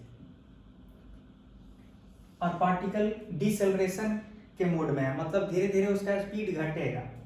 और आपको तो पता ही है कि टेंजेंशियल एक्सेलरेशन बराबर होता है एंगुलर एक्सेलरेशन, जिसको यहाँ सिंबॉलिकली बीटा से रिप्रेजेंट किया। तो हम पहले से पढ़ते थे कि टेंजेंशियल एक्सेलरेशन बराबर अल्फा इंटू आर, अब अल्फा के बदले बस सिंबल चेंज कर दिया है, बीटा इंटू आर। अब आप ही बताइए कि टेंजेंशियल एक्सेलरेशन होता है rate of change of speed, और वो होता है एंगुलर एक्सेलरेशन गुने आर। तो ऑफ कोर्स चूंकि पार्टिकल डिसेलरेशन से मूव कर रहा है, तो rate of change of speed with respect to time क्या होना चाहिए, निगेटिव। तो बीटा का वैल्यू भी निगेटिव ही होगा, क्यों भैया, दोनों तो रिलेटेड है ना। अगर ये क्वांटिटी निगेटिव है, क्योंकि है ये बोल रहा है, तो ऑफ कोर्स एंगुलर एक्सेलरेशन भी, दैट इज बीटा भी क्या होगा, बीटा होगा क्या, rate of change of speed by r radius. चूंकि ये निगेटिव है, यहाँ दिया हुआ है, तो इसीलिए ये भी निगेटिव है, इसीलिए ये वर्ड क्या यूज किया है, देखें तो एंगुलर डिसेलरेशन, यानी जो ये जो एंगुलर एक्सेलरेशन वाला सिंबल है बीटा, ये भी एक्चुअल में निगेटिव ही है, क्योंकि ये निगेटिव है, तो इसलिए वर्ड क्या यूज किया है, एंगुलर डिसेलरेशन। मतलब कि d omega by d t, rate of change of angular velocity with respect to time, भी एक निगेटिव क्वांटिटी है, एंगुलर डिसेलरेशन, और होना ही चाहिए, क्योंकि ये चीज ये है और ये इतना बार है और ये खुद निगेटिव है, तो ये निगेटिव है, तो ये निगेटिव है, ये निगेटिव है, तो ये निगेटिव है, तो लिखना ही चाहिए था एंगुलर डिसेलरेशन। तो ये सब ऐसे ही आपको सिखा रहा है, ठीक है। क्योंकि न्यूमेरिकल प्रैक्टिस है तो आपको चीजें दिखना भी चाहिए, इसलिए बहुत सारा चीज जो क्वेश्चन सॉल्विंग में जरूरत नहीं भी है वो भी मैं बार बार आपको बता रहा हूँ। ठीक है, अब आगे बढ़ते हैं।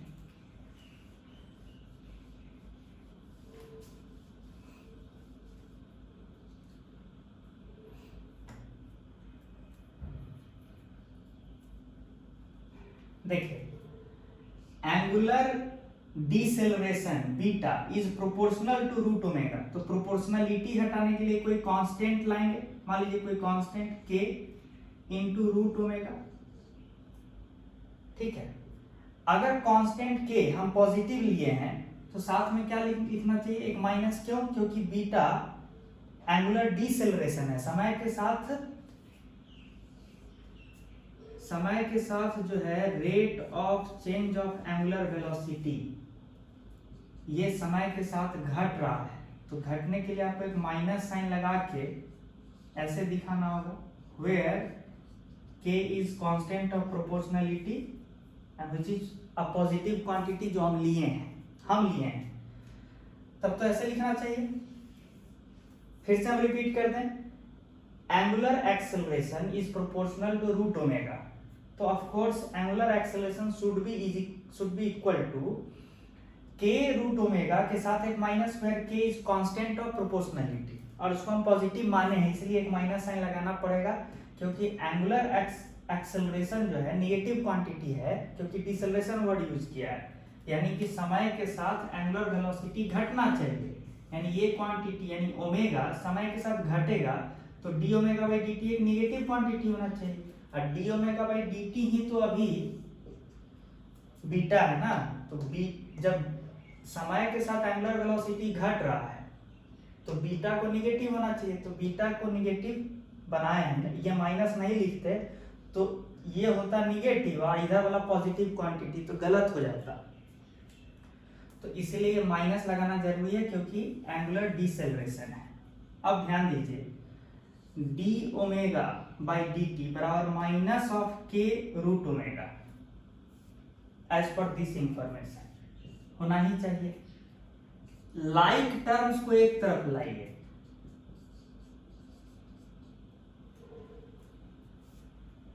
ठीक है। अच्छा, 0 से टी ओमेगा शुरुआत कितना से हुआ, ओमेगा नॉट से, किसी जनरल ओमेगा तक। तो this implies that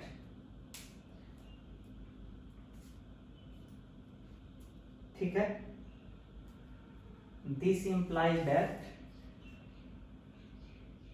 1 by root omega का इंटीग्रेशन क्या होता है, 2 रूट ओमेगा, ओमेगा नॉट से ओमेगा बराबर minus k t. This implies that root omega minus root omega nought बराबर माइनस के टी। तो यहां से टाइम टी मिला, टाइम टी बराबर क्या हुआ, 2 root omega minus root omega nought by k. ठीक है, तो ध्यान दीजिए ये टाइम है जिस समय उसका एंगुलर वेलोसिटी ओमेगा रहा होगा, मतलब एंगुलर वेलोसिटी ओमेगा और टाइम के बीच रिलेशन है, ये हो गया। अब बाकी चीज को मिटाया जाए।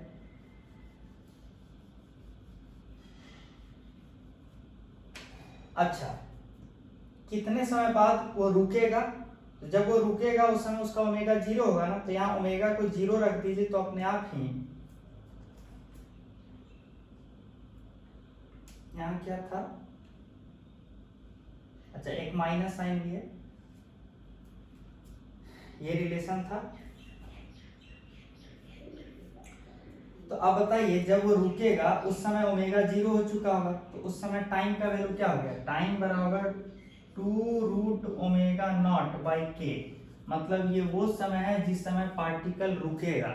ध्यान दीजिएगा, क्या एग्जामिनर आपको के का वैल्यू दिया था, क्या एग्जामिनर आपको के का वैल्यू दिया है,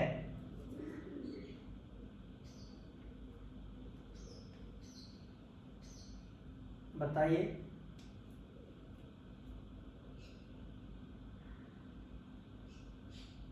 आपको एग्जामिनर के का वैल्यू नहीं दिया है, तो इसीलिए आप ये कह सकते हैं कि time of motion, complete time of motion आप इसके आगे नहीं बोल सकते हैं। मतलब आपको समहाउ अगर एग्जामिनर को अगर कंप्लीट इंफॉर्मेशन चाहिए तो कांस्टेंट ऑफ प्रोपोर्शनलिटी के बारे में उसको जानकारी देना चाहिए। चूंकि नहीं दिया है क्वेश्चन में, तो आप टाइम ऑफ मोशन इससे ज्यादा नहीं बोल सकते हैं। इतना हो गया।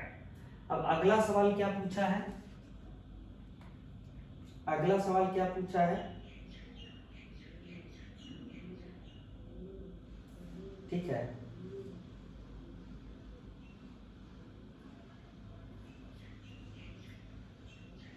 अगला सवाल पूछा है average angular velocity over the complete time of rotation. अगला सवाल पूछा है एवरेज एंगुलर वेलोसिटी का वैल्यू क्या होगा। एवरेज एंगुलर वेलोसिटी का डेफिनेशन क्या है? अच्छा, एवरेज वेलोसिटी पूछा होता तब क्या बोलते? Total displacement by total time taken. वैसे ही एवरेज एंगुलर वेलोसिटी क्या होगा? Total angle covered, total angle covered by total time of motion, यही ना? तो टोटल टाइम ऑफ मोशन तो चलिए कांस्टेंट ऑफ प्रोपोर्शनलिटी के टर्म्स में है, लेकिन टोटल एंगल कवर्ड नहीं ना है। तो टोटल एंगल कवर्ड कैसे निकालें, ये बताइए। टोटल एंगल कवर्ड कैसे निकालें? तो देखिए,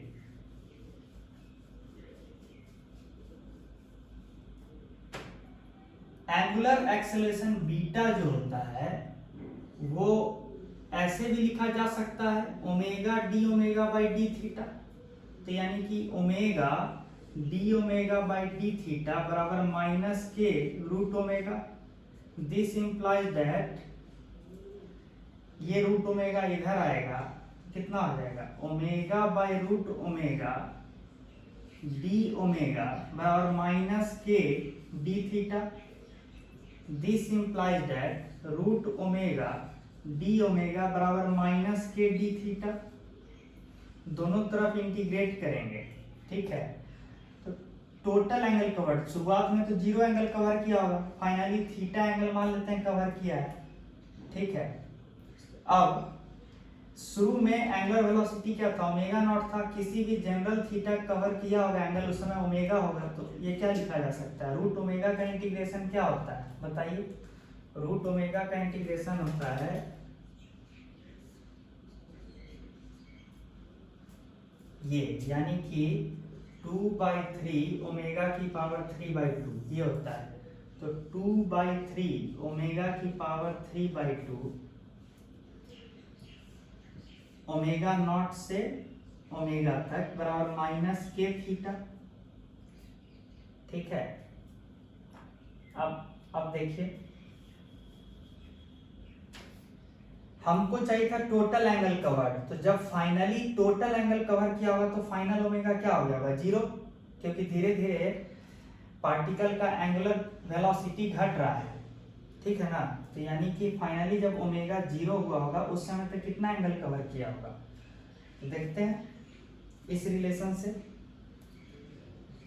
2/3 ओमेगा की पावर 3/2 माइनस ओमेगा नॉट की पावर 3/2 बराबर माइनस के थीटा। ये रिलेशन हुआ एंगुलर वेलोसिटी और एंगल कवर्ड के बीच। तो जब फाइनली जब पार्टिकल रुका होगा उस समय एंगुलर वेलोसिटी जीरो बना होगा। तो ये दोनों तब एंगल कवर्ड बराबर क्या हो गया होगा? 2/3, ये तो जीरो, ये हो गया ओमेगा नॉट की पावर 3/2 डिवाइडेड, ये माइनस है, ये माइनस माइनस चला जाएगा, डिवाइडेड बाय के। ये है टोटल एंगल कवर्ड, ये है टोटल टाइम टेकन। तो फिर तो एवरेज एंगुलर वेलोसिटी क्या होगा? एवरेज एवरेज एंगुलर वेलोसिटी क्या होगा, total angle covered 2/3 k omega naught की power 3/2 divided by time taken 2√ओमेगा नॉट डिवाइडेड बाय k, तो k से k कटा, 2 से 2 भी कटा, ओमेगा नॉट की पावर 3/2 माइनस हाफ, यानी कितना आया, एवरेज एंगुलर वेलोसिटी का वैल्यू कितना आया, और डिवाइडेड बाय 3 तो है, यानी ओमेगा की पावर 2/2 यानी ओमेगा नॉट की पावर 1/3, ये है आंसर एवरेज एंगुलर वेलोसिटी का। तो ध्यान दीजिएगा, एवरेज एंगुलर वेलोसिटी तो एकदम गिवन डेटा से निकल के आ गया, लेकिन time taken to complete the motion, मतलब फाइनली जीरो पे आने के लिए जो टाइम लगा है उसको, मतलब रेस्ट पे आने के लिए जो टाइम लगा है पार्टिकल को, वो के टर्म्स में है और के नहीं दिया है। तो आप क्या शॉर्ट में बोल सकते हैं कि we can not give the exact value of the time taken by the particle to come to complete rest, ठीक है ना, इतने समय में आएगा, इससे ज्यादा कुछ नहीं बोल सकते। लेकिन एवरेज एंगुलर वेलोसिटी यानी कि total angle covered by total time taken, average angular velocity का वैल्यू गिवन डेटा से निकाला जा सकता है, इसमें कुछ भी अननोन नहीं है। तो ये हो गया।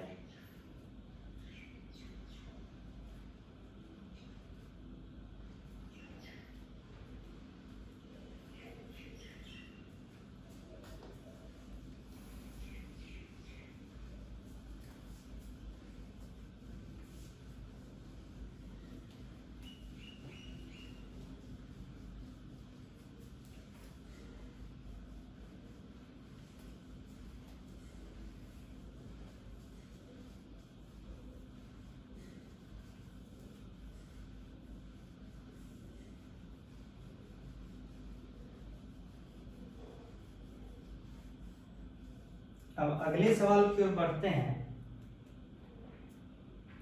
और देखिए,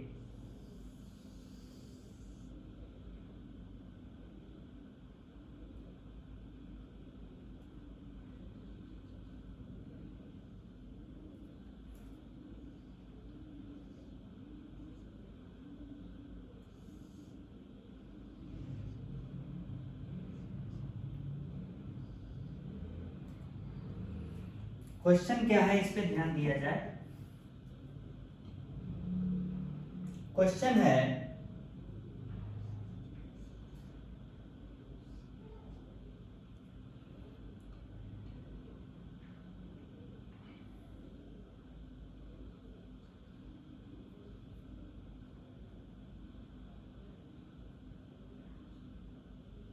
a particle P rotates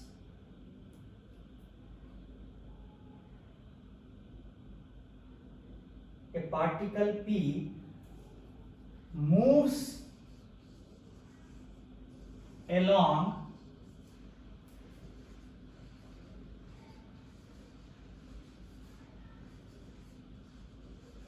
a circle of radius capital R such that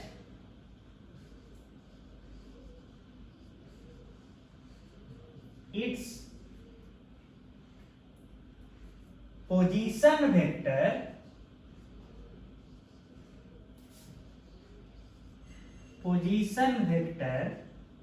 जिसको यहाँ ये बोला गया है, ऑफ कोर्स ऑब्जर्वर कहाँ है, पोजीशन वेक्टर यहां से लिया गया है, यानी ऑब्जर्वर कहां से पार्टिकल को देख रहा है, यहां से।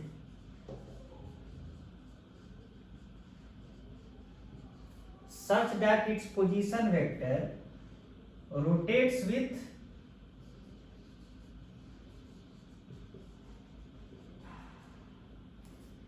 constant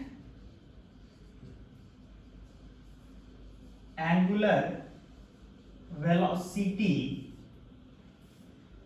omega naught. मतलब ये जो एंगल थीटा है ना, इस एंगल थीटा को यानी ये एंगल थीटा कौन बना रहा है, ये पोजीशन वेक्टर। तो पोजीशन वेक्टर जो है ना इस तरह से चेंज हो रहा है कि rate of change of angle या फिर एंगल कवर करने का जो रेट है जिसको आप एंगुलर वेलोसिटी कहते हैं, ठीक है ना, वो ओमेगा नॉट है।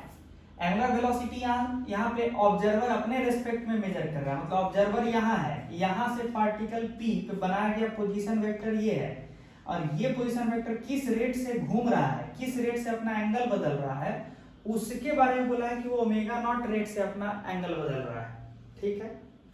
अब पूछ रहा है कि find the magnitude of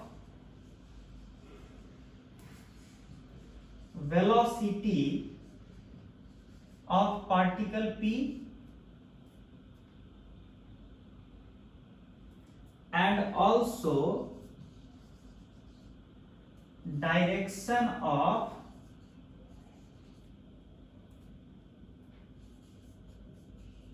total acceleration।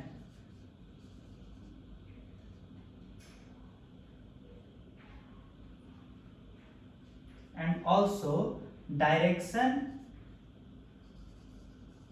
and also magnitude and direction of total acceleration। मतलब तीन चीज एक तरह से पूछ दिया कि वेलोसिटी का मैग्नीट्यूड कितना है पार्टिकल का, यानी शॉर्ट में कहीं ना स्पीड मांगा, ठीक है, एंगल कवर करने का रेट ओमेगा नॉट है, मतलब ये जो पोजीशन वेक्टर है उसके घूमने का रेट ओमेगा नॉट है, तो पार्टिकल का स्पीड मांगा, और दूसरा चीज क्या मांगा, टोटल एक्सेलरेशन का मैग्नीट्यूड भी मांगा है और डायरेक्शन भी मांगा है, ठीक है।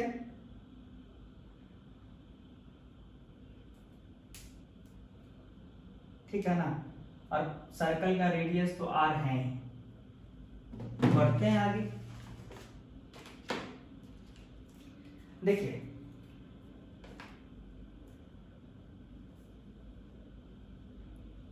ध्यान दिया जाए,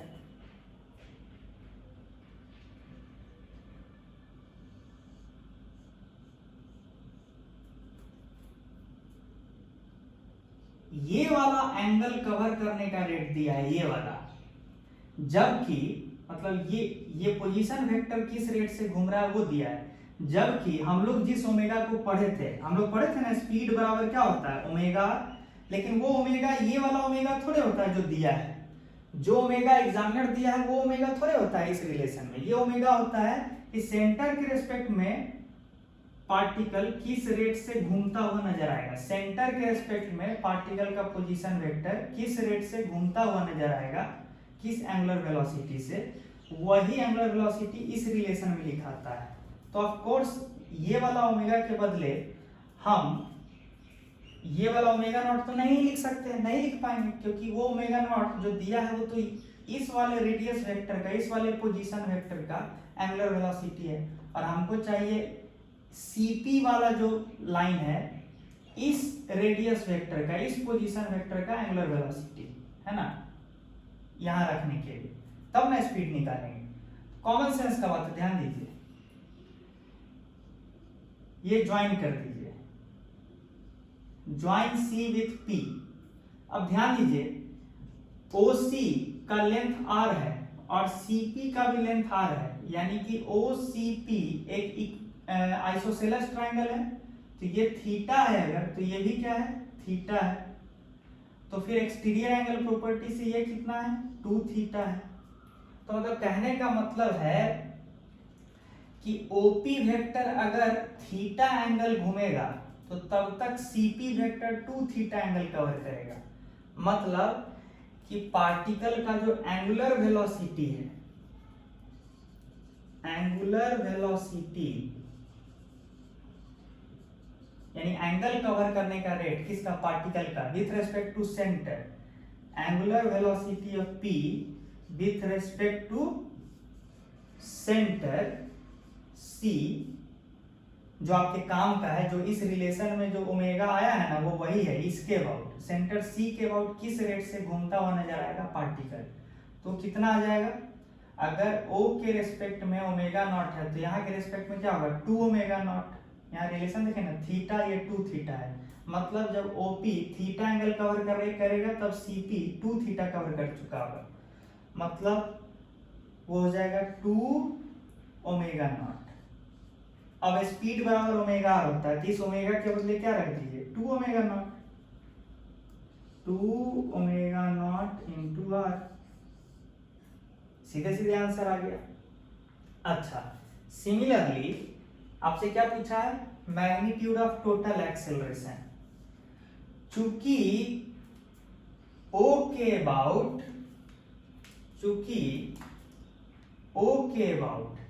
पार्टिकल कांस्टेंट ओमेगा नॉट से घूम रहा है, तो भाई सी के अबाउट घूमने का रेट इसी का ना ट्वाइस है, चूंकि ये कांस्टेंट है तो सी के अबाउट घूमने का जो रेट है 2 ओमेगा नॉट वो भी कांस्टेंट है, चूंकि ओमेगा नॉट कांस्टेंट है तो 2 ओमेगा नॉट भी कांस्टेंट है, मतलब पार्टिकल कांस्टेंट एंगुलर वेलोसिटी से घूम रहा है सेंटर के अबाउट।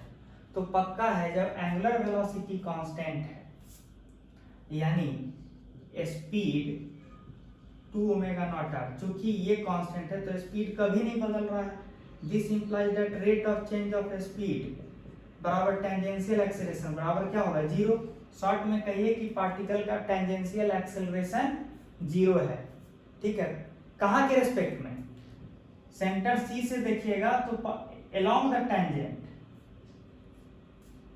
देखिए सिंपल सी बात है कि पार्टिकल का जो टेंजेंशियल एक्सेलरेशन है, मतलब कि ये tangential acceleration along the tangent to the trajectory ये 0 है, आप अभी निकाल के दिखाएं।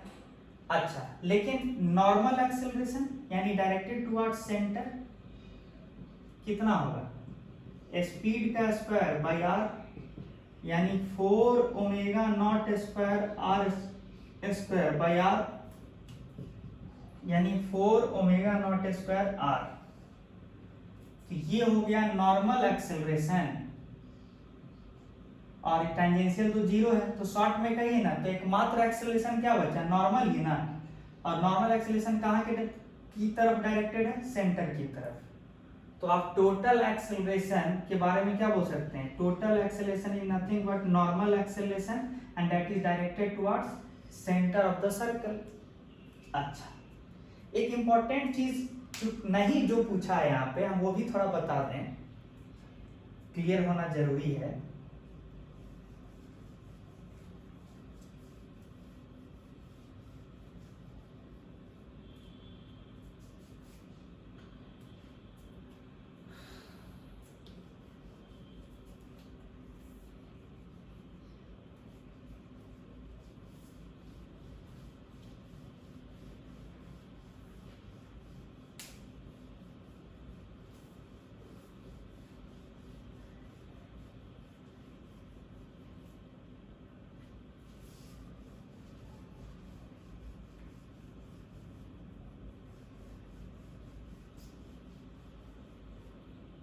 छोटा सा है जो बस कंफ्यूजन ना हो आगे इसलिए बता दें।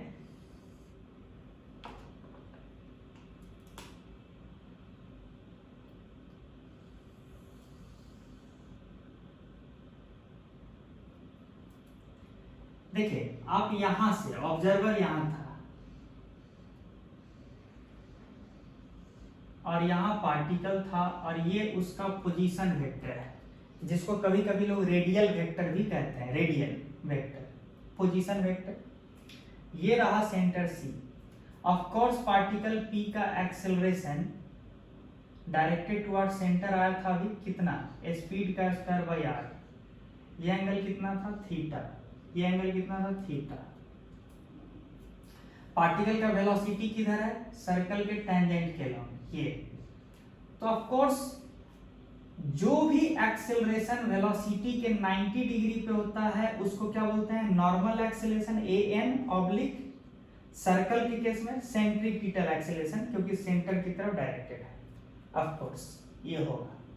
तो इस एक्सेलरेशन को नॉर्मल एक्सेलरेशन बोल दीजिए या सेंट्रीपिटल एक्सेलरेशन बोल दीजिए। कभी कभी एग्जामिनर ये पूछ देता है रेडियल एक्सेलरेशन, तो उसका आंसर ये मत बोल दीजिएगा स्पीड का square by r, radial acceleration ये नहीं। रेडियल एक्सेलरेशन जो है स्पीड का स्क्वायर बाय आर नहीं है, क्योंकि ऑब्जर्वर यहाँ है तो ऑब्जर्वर के रिस्पेक्ट में एक्सेलरेशन का वो हिस्सा जो रेडियस वेक्टर के अलोंग है उसको कहते हैं ए रेडियल। तो कितना हो जाएगा, ये टोटल एक्सेलरेशन था ना स्पीड का स्क्वायर बाय आर, इसका कौन सा कंपोनेंट होगा रेडियल वेक्टर के अलोंग, तो इतना का cos थीटा, यानी ए रेडियल का मैग्नीट्यूड कितना होगा v स्क्वायर बाय आर का, v स्क्वायर बाय आर का कौन सा कंपोनेंट cos थीटा, वो होगा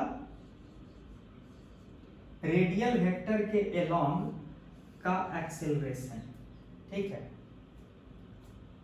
तो ये हो गया ए रेडियल। अच्छा, कभी कभी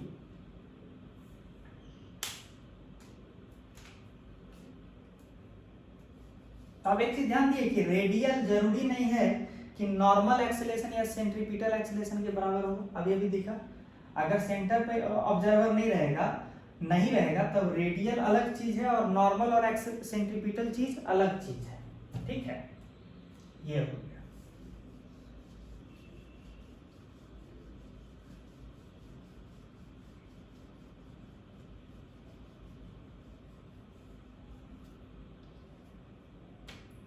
और अगर मान लीजिए एक हाइपोथेटिकल सिचुएशन देखते हैं,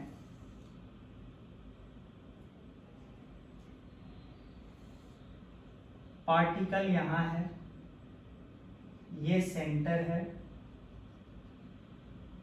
ये थीटा है, ये ऑब्जर्वर, ये ओ हो गया, ये पोजीशन वेक्टर हो गया, ये भी थीटा है।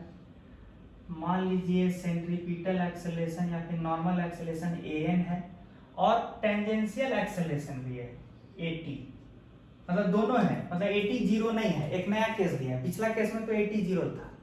और तब अगर पूछा होता कि रेडियल एक्सेलरेशन कितना के बराबर है, तब क्या किए होते हैं, तब इस एक्सेलरेशन का भी एक कंपोनेंट इधर है, कितना an का cos थीटा नीचे की ओर इधर, और इसका भी तो एक कंपोनेंट होगा इस लाइन के लॉन्ग, कितना होगा बताइए। तो ये थीटा है, ये कितना है, ये 90 है, पूरा स्ट्रेट लाइन होना चाहिए, तो ये कितना होगा, ये कितना होगा, ये एंगल ये 90 है, या फिर इसको बोलिए π/2, तो ये कितना हो जाएगा, पूरा 180 होना चाहिए, तो ये होना चाहिए π/2 माइनस थीटा। तो radial acceleration that acceleration which is along the radial vector या फिर पोजीशन वेक्टर। तो एक चीज ध्यान दीजिए, at का कंपोनेंट आएगा इस तरफ कितना, a टेंजेंशियल का cos π/2 माइनस थीटा, यानी कितना हो जाएगा a टेंजेंशियल का sin थीटा, किधर r कैप डायरेक्शन की तरफ, r कैप। और उसी तरीके से इसका जो मैग्नीट्यूड आएगा, इसका नॉर्मल एक्सेलरेशन का जो कंपोनेंट आएगा वो इधर आएगा, कितना, तो an का कितना cos थीटा। ठीक है, और डायरेक्शन वाइज किधर है, माइनस r कैप की तरफ है, तो माइनस r कैप लिखिए। तो टोटल रेडियल एक्सेलरेशन कितना हो जाएगा इस डायरेक्शन में, मतलब इस डायरेक्शन में कितना है, इतना है या फिर इतना बोलिए, और उल्टे डायरेक्शन में नीचे कितना है an cos थीटा। ठीक है, तो आपका रेडियल एक्सेलरेशन का मैग्नीट्यूड कितना होगा इस जनरल केस में, at का sin theta along positive r cap direction minus an का cos थीटा। मतलब ये हम जनरल केस बता दिए ताकि आपसे कभी एग्जाम में गलती ना हो, जनरल केस बता दिए। ठीक है, तो आज के लिए हम यहीं तक रखते हैं। अगले क्लास में हम लोग फिर अगले टॉपिक पे डिस्कशन करेंगे। प्रैक्टिस के लिए मेरे हिसाब से इतना सफिशिएंट होना चाहिए। ठीक है, अच्छे से पढ़िए और कभी भी ये मन में मत लाइए कि यार सेम ही चीज है, पढ़ा हुआ है, क्या पढ़े बार बार, ऐसा नहीं। बार बार पढ़ने से आपका मेमोरी शार्प होता है और एग्जामिनेशन में कम टाइम लगता है किसी भी क्वेश्चन को बनाने में, तो इसीलिए आप मन लगा के पढ़िए, बार बार रिवाइज कीजिए और खूब सवाल बनाइए। तब तक के लिए थैंक यू, गुड बाय।